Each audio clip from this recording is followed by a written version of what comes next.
Number 11 اس میں آپ انشاءاللہ عز و جل سورہ بقرہ کی آیت نمبر 25 سے 27 کی تلاوت، ترجمہ اور تفسیر صراط الجنان سنیں گے۔ بسم اللہ الرحمن الرحیم۔ ترجمہ: اللہ کے نام سے شروع جو نہایت مہربان رحمت والا ہے۔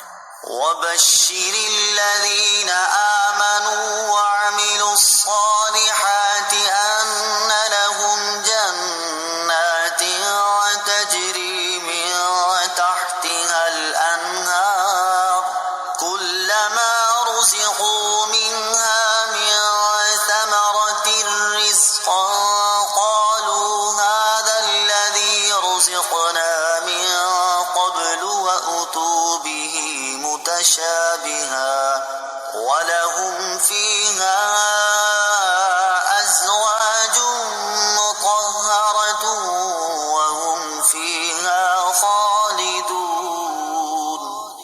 ترجمہ: اور ان لوگوں کو خوشخبری دو جو ایمان لائے اور انہوں نے اچھے عمل کیے کہ ان کے لیے ایسے باغات ہیں جن کے نیچے نہریں بہہ رہی ہیں۔ جب انہیں ان باغوں سے کوئی پھل کھانے کو دیا جائے گا تو کہیں گے یہ تو وہی رزق ہے جو ہمیں پہلے دیا گیا تھا، حالانکہ انہیں ملتا جلتا پھل پہلے دیا گیا تھا۔ اور ان جنتیوں کے لیے ان باغوں میں پاکیزہ بیویاں ہوں گی اور وہ ان باغوں میں ہمیشہ رہیں گے۔ وَبَشِّرِ الَّذِينَ آمَنُوا وَعَمِلُوا الصَّالِحَاتِ، اور ان لوگوں کو خوشخبری دو جو ایمان لائے اور انہوں نے اچھے عمل کیے۔ تفسیر صراط الجنان میں ہے اللہ تعالیٰ کی سنت یہ ہے کہ قرآن میں ترغیب یعنی ڈرانے کے ساتھ ترغیب بھی ذکر فرماتا ہے، اسی لیے کفار اور ان کے اعمال و عذاب کے ذکر کے بعد مومنین اور ان کے اعمال و ثواب کا ذکر فرمایا اور انہیں جنت کی بشارت دی۔ صالحات یعنی نیکیاں وہ عمل ہیں جو شرعاً اچھے ہوں، ان میں فرائض و نوافل سب داخل ہیں۔ یہاں بھی ایمان اور عمل کو جدا جدا بیان کیا، جس سے معلوم ہوا کہ عمل ایمان کا جز نہیں ہے۔ وَأُتُوا بِهِ مُتَشَابِهًا، اور انہیں ملتا جلتا پھل دیا گیا۔ تفسیر صراط الجنان میں ہے جنت کے پھل رنگت میں آپس میں ملتے جلتے ہوں گے مگر ذائقے میں جدا جدا ہوں گے، اس لیے ایک دفعہ ملنے کے بعد جب دوبارہ پھل ملیں گے تو جنتی کہیں گے کہ یہ پھل تو ہمیں پہلے بھی مل چکا ہے، مگر جب وہ کھائیں گے تو اس سے نئی لذت پائیں گے اور ان کا لطف بہت زیادہ ہو جائے گا۔ اس کا یہ بھی معنی بیان کیا گیا ہے کہ انہیں دنیاوی پھلوں سے ملتے جلتے پھل دیے جائیں گے تاکہ وہ ان پھلوں سے مانوس رہیں، لیکن جنتی پھل ذائقے میں دنیاوی پھلوں سے بہت اعلیٰ ہوں گے۔ ازواج مطہرہ، پاکیزہ بیویاں۔ تفسیر صراط الجنان میں ہے جنتی بیویاں خواہ حوریں ہوں یا اور سب کی سب تمام ناپاکیوں اور گندگیوں سے مبرہ ہوں گی، نہ جسم پر میل ہوگا نہ کوئی اور گندگی، اس کے ساتھ ہی وہ بد مزاجی اور بد خلقی سے بھی پاک ہوں گی۔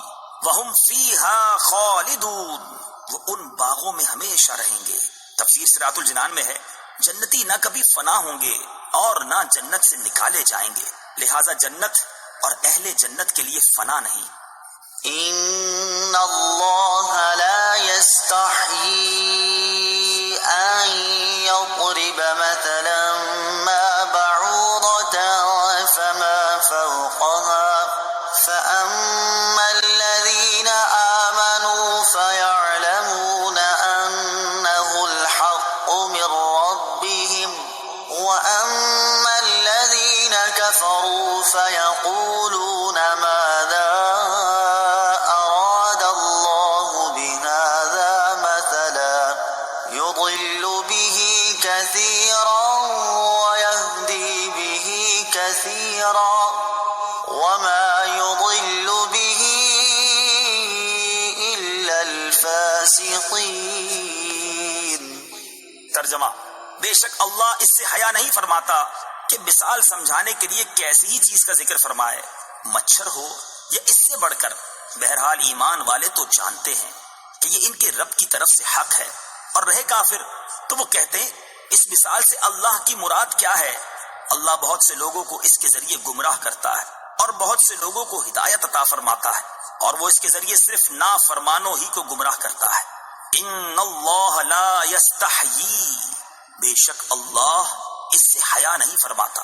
تفسیر صراط الجنان میں ہے جب اللہ تعالیٰ نے سورہ بقرہ کے دوسرے رکوع میں منافقوں کی 2 مثالیں بیان فرمائیں تو منافقوں نے یہ اعتراض کیا کہ اللہ تعالیٰ کی شان اس سے بلند تر ہے کہ ایسی مثالیں بیان فرمائے. اور بعض علماء نے فرمایا کہ جب اللہ تعالیٰ نے کفار کے معبودوں کی کمزوری کو مکڑی کے جالوں وغیرہ کی مثالوں سے بیان فرمایا تو کافروں نے اس پر اعتراض کیا. اس کے رد میں یہ آیت نازل ہوئی.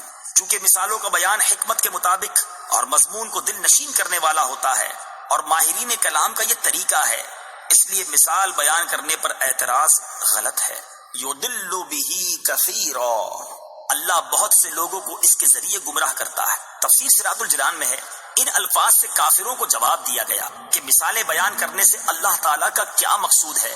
نیز مومنوں اور کافروں کے مقولے اس کی دلیل ہیں کہ قرآنی مثالوں کے ذریعے بہت سے لوگ گمراہ ہوتے ہیں جن کی عقلوں پر جہالت کا غلبہ ہوتا ہے اور جن کی عادت صرف ضد، مقابلہ بازی، انکار اور مخالفت ہوتی ہے، اور کلام کے بالکل معقول، مناسب اور موقع محل کے مطابق ہونے کے باوجود اس کا انکار کرتے ہیں. اور انہی مثالوں کے ذریعے اللہ تعالیٰ بہت سے لوگوں کو ہدایت دیتا ہے جو غور و تحقیق کے عادی ہوتے ہیں اور انصاف کے خلاف بات نہیں کہتے، جو جانتے ہیں کہ حکمت یہی ہے کہ عظیم المرتبہ چیز کی مثال کسی قدر و قیمت والی چیز سے اور حقیر چیز کی مثال کسی ادنا شے سے دی جاتی ہے. جیسا کہ اوپر آیت نمبر 17 میں حق کی مثال نور سے اور باطل کی مثال تاریکی سے دی گئی ہے. نزول قرآن کا اصل مقصد تو ہدایت ہے، لیکن چونکہ بہت سے لوگ اپنی کم فہمی کی وجہ سے قرآن کو سن کر گمراہ بھی ہوتے ہیں، لہٰذا اس اعتبار سے فرمایا کہ قرآن کے ذریعے بہت سے لوگ گمراہ ہوتے ہیں. وما يضل به الا الفاسقین، اور وہ اس کے ذریعے صرف نافرمانوں ہی کو گمراہ کرتا ہے. تفسیر صراط الجنان میں ہے شریعت میں فاسق اس نافرمان کو کہتے ہیں جو کبیرہ گناہ کا مرتکب ہو. فسق کے 3 درجے ہیں. ایک تغابی، وہ یہ کہ آدمی اتفاقیہ کسی کبیرہ گناہ کا مرتکب ہو جائے اور اس کو برا ہی جانتا رہا. دوسرا انحماق، کہ کبیرہ گناہوں کا عادی ہو گیا اور اس سے بچنے کی پرواہ نہیں کرتا. تیسرا جحود، کہ حرام کو اچھا جان کر ارتکاب کرے. اس درجے والا ایمان سے محروم ہو جاتا ہے. پہلے 2 درجوں میں جب تک سب سے بڑے کبیرہ گناہ یعنی کفر و شرک کا ارتکاب نہ کرے وہ مومن و مسلمان ہے.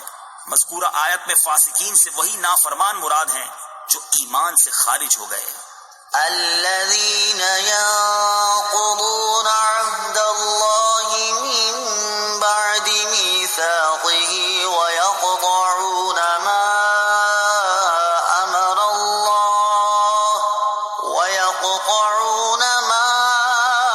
أمر الله به أن يوصل ويفسدون في الأرض أولئك هم الخاسرون.